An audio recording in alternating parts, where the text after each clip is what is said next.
মায়েরা, বলির মানুষ অল্প কর্ময়ও ধৈর্য ক্ষমতা কম, যাগ যজ্ঞ ব্রত তপস্যা তর্পণ ধ্যান কিছুই করতে পারবে না। এই যাগ যজ্ঞ ব্রত তপস্যা ধ্যান কিছুই করতে পারবে না বলেই তিনি মহামন্ত্র নাম হরে কৃষ্ণ মহামন্ত্র নাম নিলেন। ভক্তিমতী মায়েরা, তাহলে সেই বলির মানুষের জন্য যে ভগবান নাম নিলেন, অল্প কর্মায় ধৈর্য ক্ষমতা কম, বলির মানুষের মন বড় চঞ্চল। এই চঞ্চল মন কিছুতেই স্থির করতে পারা যায় না। এই চঞ্চল মনকে স্থির করতে হলে, চঞ্চল মনকে স্থির করে রাখতে গেলে ভগবানকে দিয়েছেন নাম, সেই নাম সারা দিনে জপ করতে হবে। তাই গৌর হরিব হরিব হরিব। ভক্তমন্ডলী মাগো, তাই কলির মানুষের মন বড় চঞ্চল। এই চঞ্চল মন কখনো কিন্তু স্থির থাকে না এক জায়গায়। থাকে কি মন কখনো স্থির থাকে? আমাদের কারোর মন কিন্তু স্থির নেই। এই মন কখনো স্থির থাকে না। এই মন চারিদিকে ছুটে বেড়াচ্ছে। ঘরে থাকলেও মন স্থির থাকে না, আর কীর্তন বাসরে এলেও মন স্থির থাকে না। তাহলে মন অস্থির চঞ্চল। এই মন চারিদিকে ছুটে বেড়াচ্ছে। এই মন যে ছুটে বেড়াচ্ছে ভক্তিমতী মা, এই অচঞ্চল মন, এই চঞ্চল মনকে কিছুতেই আমরা হাতের মুঠোয় ধরতে পারি না। এই মন কিন্তু ক্লান্ত হয় না, বিভিন্ন জায়গায় ছুটে বেড়াচ্ছে। কখনো ঘরে, কখনো কলকাতা, কখনো বাইরে, কখনো বোম্বে। এই যে বিভিন্ন জায়গায় মনটা ছুটে বেড়াচ্ছে, এই মন কিন্তু ক্লান্ত হয় না।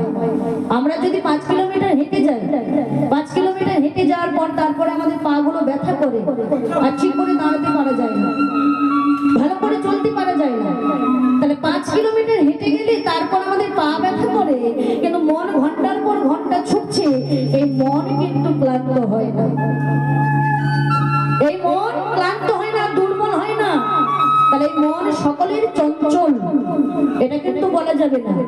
যাদের মন স্থির তাদের চরণে জানাই কোটি কোটি প্রণাম। আমি আমার মতো চঞ্চল জীবীর কথা বলছি না।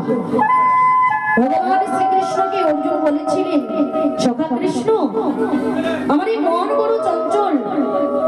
এই চঞ্চল মনকে আমি কিছুতেই স্থির করতে পারি না।